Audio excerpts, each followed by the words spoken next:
Por que Geralt de Rivia é tão querido?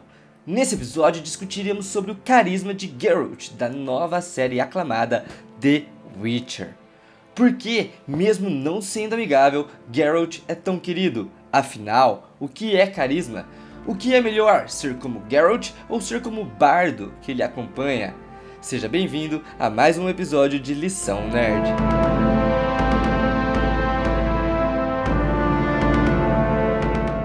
Fala pessoal, estamos aqui para mais um episódio do Lição Nerd. Eu sou o Vinícius. E eu sou o Matsu. E nós seremos os apresentadores mais uma vez desse Lição Nerd, que hoje traz um tema que tá à tona, tá todo mundo comentando, que é The Witcher. Que série, hein? Muito controversa. Muitas pessoas amaram, muitas pessoas não entenderam.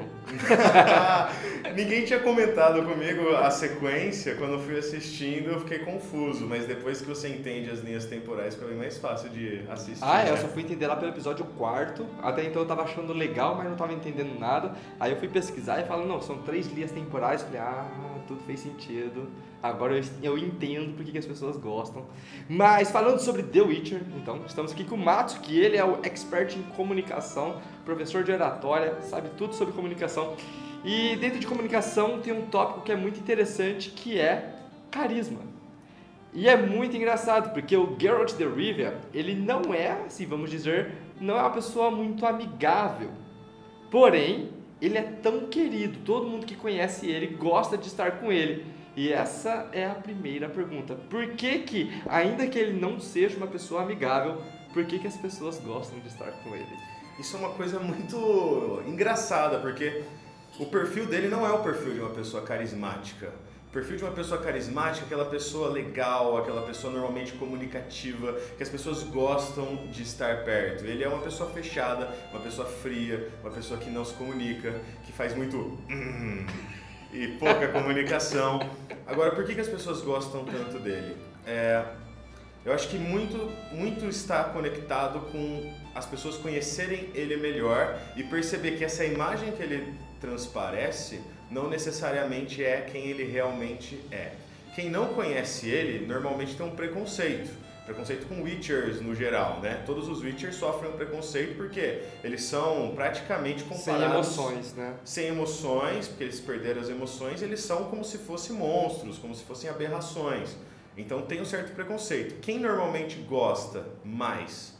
Quem convive, ou quem foi salvo, ou quem foi ajudado, que consegue ver o verdadeiro valor dele. Vamos pensar, por exemplo, no bardo, que ele conhece no meio da história, e o bardo fica insistindo em sair com ele, ainda que em quase todos os momentos ele é um cuzão com o bardo. Então por que... E o bardo aparenta, mesmo quando o Geralt se despede dele, aparenta que ele sentiu, ele realmente sentiu aquilo, né? Ele se importava com o Geralt. Então por que isso acontece?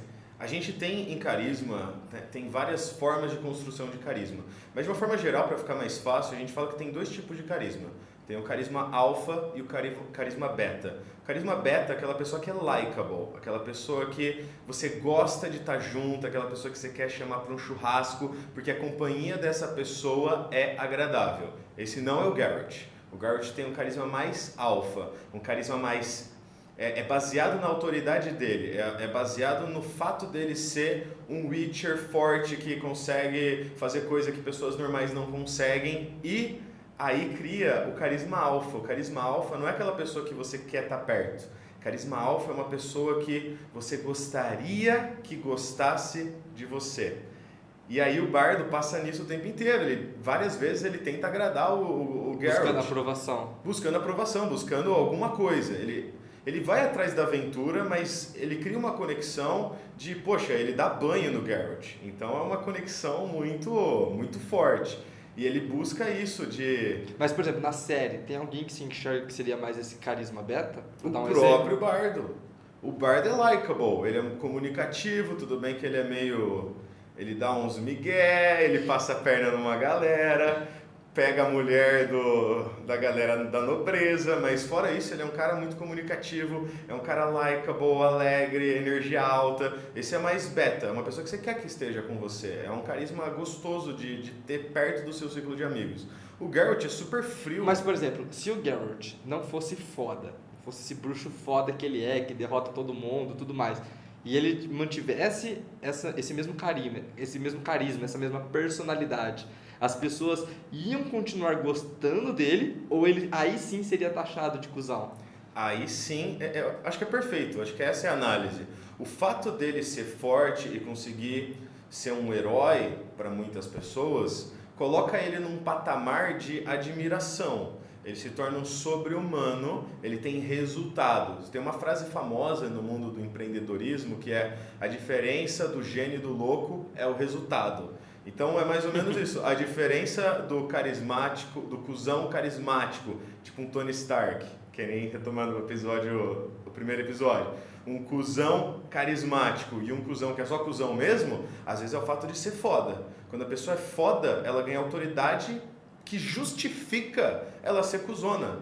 Então se ela é cuzona e não é foda, só uma pessoa chata. Ou seja, na vida real, se a pessoa que, por exemplo, está ouvindo a gente, ela não for foda em algo, não é legal que ela tenha esse carisma do Geralt, porque aí ela pode ser taxada como cuzão, ou cuzona. Mas se ela tiver algo em que ela manda muito bem, então, por exemplo, ela é um fotógrafo, se ela é um fotógrafo fudido, aí ela já pode ter mais esse carisma mais... Eu acho que o cuzão do Geralt, na verdade, ele pode ser traduzido como uma pessoa que age verdadeiramente acreditando nos valores dele. Então, ele não se comunica porque ele não acha útil se comunicar. Ele não faz amizades porque ele não acha útil fazer amizades. Inclusive, de uma certa forma, quando ele faz uma amizade, ele está colocando a pessoa em risco, porque ele está sempre em situação de risco. Ter alguém perto não é legal.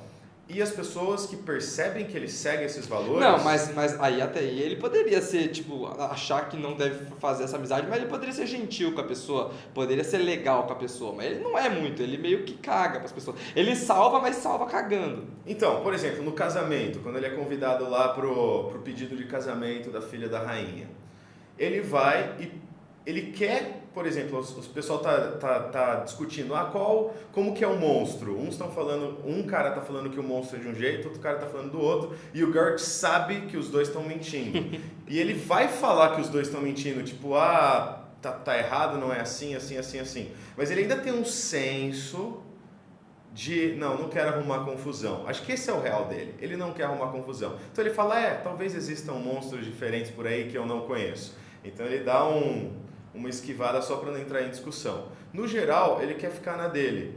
Então, mas ele não é cuzão, tipo, do mal. Por exemplo, tem vários monstros ao longo da série, mas, por exemplo, na cena que ele se despede com o Bardo, ele foi bem sensível.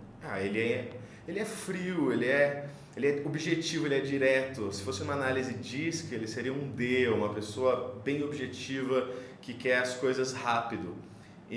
Só que pensa assim, tem monstros ao longo da série que ele poderia simplesmente matar. Eu vou matar um monstro, acabou. Só que quando ele entende a história, que na verdade um monstro muitas vezes é a vítima, ele não pensa mais, vou matar um monstro. Ele pensa, vou salvar um monstro. Então ele tem um raciocínio de alguém que se importa com o outro. Tem uma frase que ele fala assim que é: eu já vi pessoas, humanos, que são mais monstro que monstros.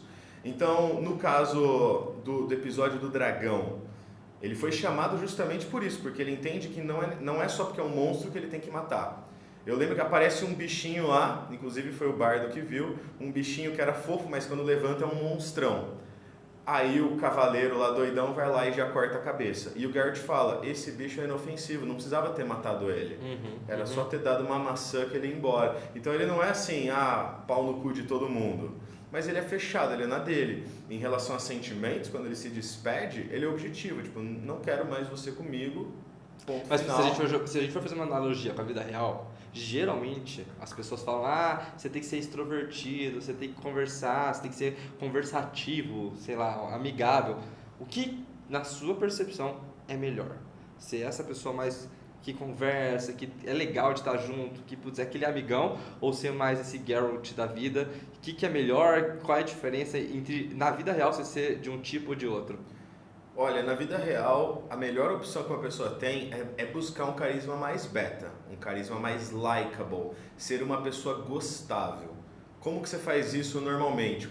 Tem gente que faz isso de uma forma nata, pessoa já é assim, e tem gente que faz isso como técnica.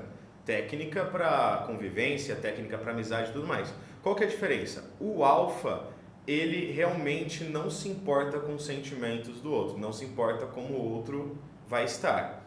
Por exemplo, o Geralt muitas vezes não se importa com o que os outros vão pensar, ele vai fazer o que ele quer.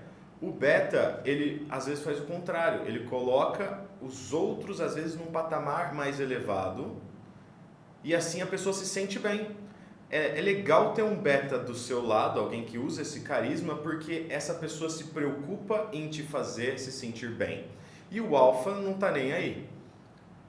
Basicamente, a minha sugestão seria buscar entender como fazer o carisma beta, como fazer você se tornar uma pessoa querida, como você se tornar uma pessoa... Você se considera qual?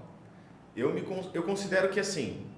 Aí eu vou dizer, que você falou, você me fechou, você fez uma pergunta fechada, você perguntou entre um ou outro qual que eu prefiro, entre um ou outro, beta. Mas o grande segredo da vida está no equilíbrio. Eu acredito que às vezes você tem que ter um carisma mais alfa, quando você precisa puxar uma autoridade, quando você precisa ser respeitado, quando você vai estar numa reunião de negócios, você quer que as pessoas prestem atenção, quando você está num palco passando algum conteúdo, você tem que ter algumas coisas que te levam para um carisma alfa, ser admirado. Entretanto, quando você está numa conversa e mesmo em apresentações, é interessante você usar artifícios de um carisma mais beta, de mostrar que você também tem fragilidades, de mostrar que você também é humano. E mostrando isso, você cria uma conexão mais profunda. A grande diferença é essa. O alfa, ele é mais admirado. O ser humano abstrai os defeitos e acaba vendo mais a perfeição. E o beta é o contrário, ele é mais humano, e por ser mais humano e mostrar seus defeitos e elevar o outro e não a si mesmo, ele é percebido como mais humilde e é mais legal ter essa pessoa perto. Entendi. Então, se eu diria quem eu sou a pessoa que transita entre os dois, gosto... Isso aí é migué, Qual que você é mais? Eu acredito que se for para escolher um outro, provavelmente mais beta. E o que você mais gostaria de ser? Talvez mais beta mesmo, porque assim, é legal quando você... Então não é ruim ser beta. Não, geralmente não. As pessoas, alfa, beta, eu quero ser alfa, Não, isso é uma perda de tempo discutir se é ruim ou não. Os dois existem e os dois são úteis em um determinado contexto. Agora, se você está se comunicando com alguém... Idealmente é melhor você criar uma conexão, e o beta é mais fácil de criar essa conexão. De empatia. De empatia. Por exemplo, elevar os seus amigos, elevar a moral dos seus amigos. Um grande líder, ele tem que saber quando ser beta também, para elevar as pessoas ao seu redor, e às vezes até tirar o crédito dele mesmo para falar, não, foi meu time que fez. E aí isso faz ele ser mais admirado. Então é uma coisa, não existe uma fórmula mágica, é um mix entre as duas coisas. O beta é mais gostável e o alfa é mais admirado. Então a gente pode concluir aqui, neste episódio, que Geralt, na verdade, ele muitas vezes se porta como cuzão, mas ele não é cuzão. Ele simplesmente tem uma característica mais alfa, mais na dele, ele não quer problema, é o jeito dele, só que ainda assim ele se importa com os outros. E tá tudo bem se você ser assim, ter os dois tipos de pessoas, alfa e beta, não há melhor ou pior, e inclusive você pode ter dentro de você os dois tipos de carisma atuando em um momento ou em outro momento, e que no caso do carisma alfa, se você for foda, você é um cuzão, mas é um cuzão da hora, né? Você é um Tony Stark. Se você não for foda, você é simplesmente um cuzão. É isso. E aí é meio ruim. É isso. E pensa, vamos voltar só para concluir. O bardo, quando ele vai atrás do Geralt, qual que é a primeira coisa que ele faz? A música. Toss your coin to your jar. Certo. Essa música é incrível, inclusive fica na cabeça para toda a eternidade. Qual que é a ideia da música? Fazer os humanos gostarem mais dele. Porque ele, no geral, as pessoas olhavam para ele como um monstro. E a música transformou ele num mito. Num herói. Num herói. E como ele herói, nem queria. Ele nem queria. Ele falou, nem foi isso que aconteceu. Mas olha como, de novo, a prova que o bardo é beta. Ele criou uma música para elevar o outro e transformar ele numa pessoa que ele é o salvador da humanidade. Cara, mudou a percepção. É um marqueteiro da música, do jingle, enfim. Então é isso, você que nos está ouvindo, se você tiver a oportunidade de ser alfa ou beta, preferencialmente ser beta pode te ajudar a formar amigos, mas se você é um cara foda, seja alfa. Se você é um cara foda, seja alfa e será admirado, mas no final das contas, tanto faz, cada pessoa é uma pessoa, então viva a sua vida.